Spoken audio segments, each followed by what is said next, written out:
There are some things in life that are out of your control that you can't change, and you got to live with. The choice that we have, though, is either to give up or keep on going.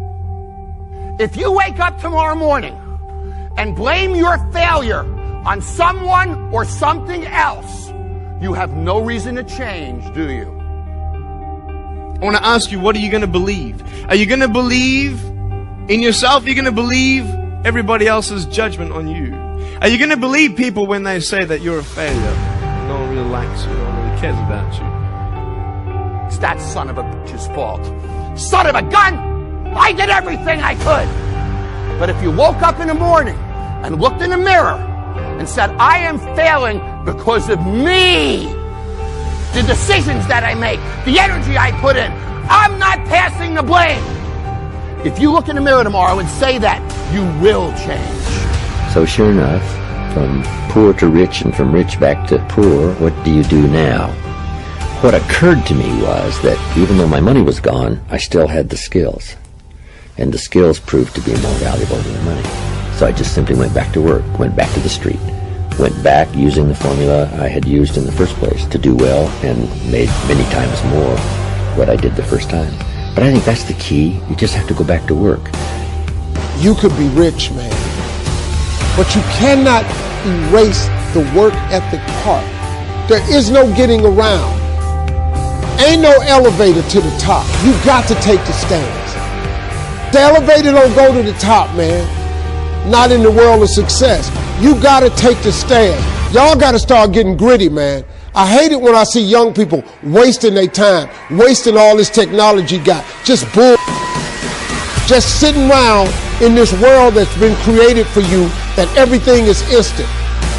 At the end of the day, don't compare yourself to people that you feel are more qualified than you. Don't compare yourself to people that you think that are more talented than you. At the end of the day, don't compare yourself to other people's gifting. At the end of the day, hard work works. Hard work can always outwork talented people who don't want to work that hard. And so at the end of the day, I know some of us, maybe we don't come from the greatest home environment. We don't come from the greatest social and economical status, but at the end of the day, we are still in control of our lives. I promise you. Put in the work. If you put in the hard work, if you take control and you respect your dream and you respect your craft and you're willing to sacrifice and to get serious about that thing, I promise you over time you're going to see the thing come alive. Hard work will always create opportunities for us to win in life. I mean that. And what I learned was the law of cause and effect. Now, the law of cause and effect is the great law of life.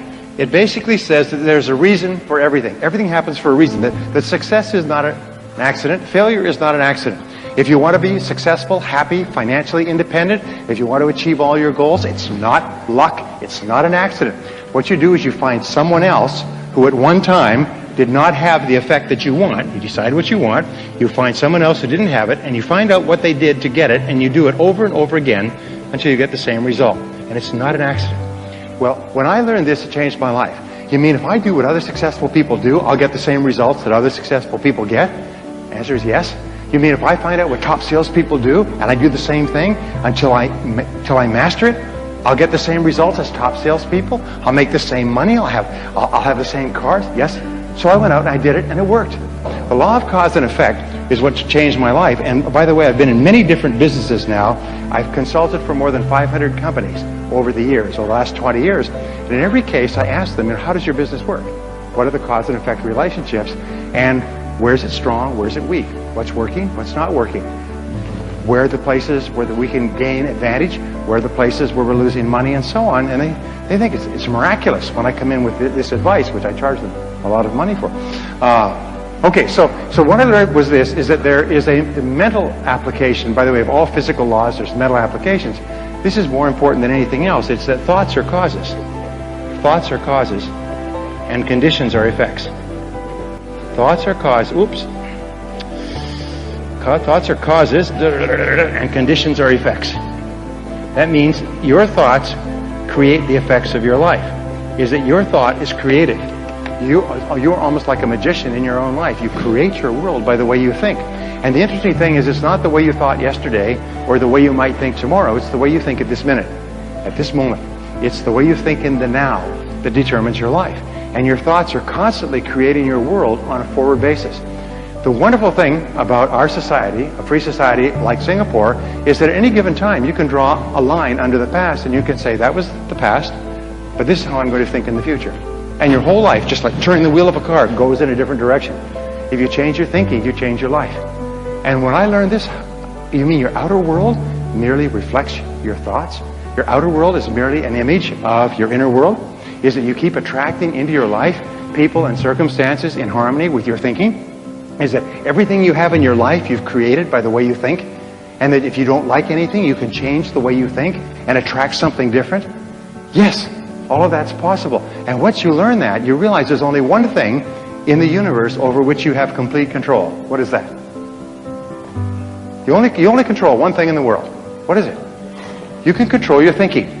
You can't control other things. You can't control the traffic, and you certainly can't control the weather, but you can control your thinking. And that's enough. Because if you will control your thinking, you control the whole world. Singapore is a tribute to human thinking. Singapore is merely an external expression of the very best thinking that has gone into building this country. This country is based on mind power. It's the most amazing thing. Look at these beautiful hotels and convention centers and office buildings. I mean, these are mental. These were mental before they were physical. Are you with me so far? It's really important to understand that. It's kind of an overwhelming thought. I had a hard time with it when I was in my early 20s. You mean my life, which was not that great, has been created by myself? Yes, it's been created by myself. So I said, well, then I'm going to start to get my thinking in harmony with what I want, rather than keep thinking the old crummy thoughts. All right, so thoughts are causes, conditions are effects. Now what this means, and it brings us to the great law, which is the foundation of all religion and all philosophy, is that you become what you think about most of the time. You become what you think about most of the time. This is the underlying principle of all religions, all philosophy, all psychology, all success, all metaphysics.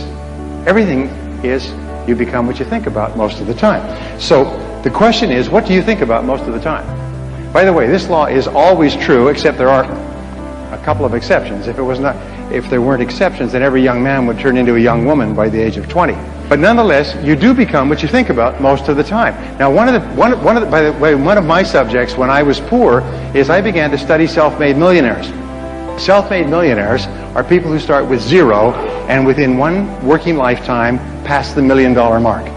But here's the point, is I studied self-made millionaires. These are people who started with nothing. They started with no money and maybe limited education. Sometimes they were brand new immigrants. Sometimes they couldn't speak the language, and they made more than $1 million. So tens of thousands of them have been studied over the years to find out what they do differently. And wouldn't that be a good thing to know, by the way? Say yes. I mean, if you want to be a self-made millionaire, I can promise you this. If you don't know how they think, you can't make it. In other words, if you want to go somewhere but you don't have a map, you can't get there. So I began to study them, and I found, what do you think self-made millionaires think about most of the time? They think about becoming financially independent.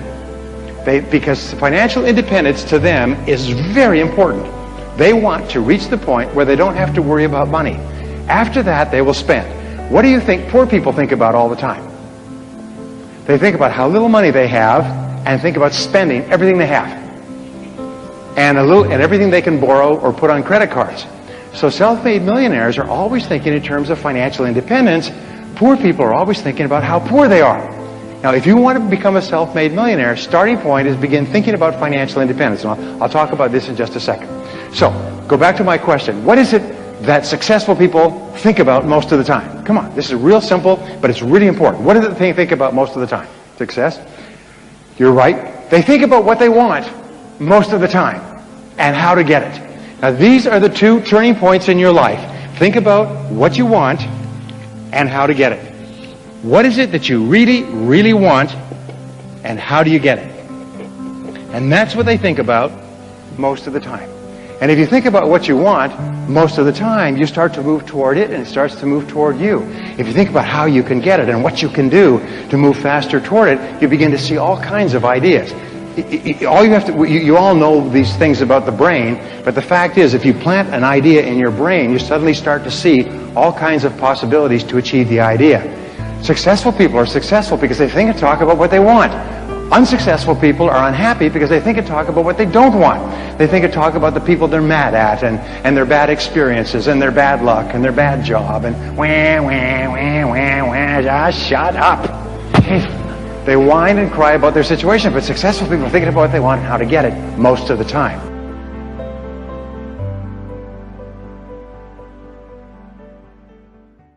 Thoughts are causes. Thoughts are causes.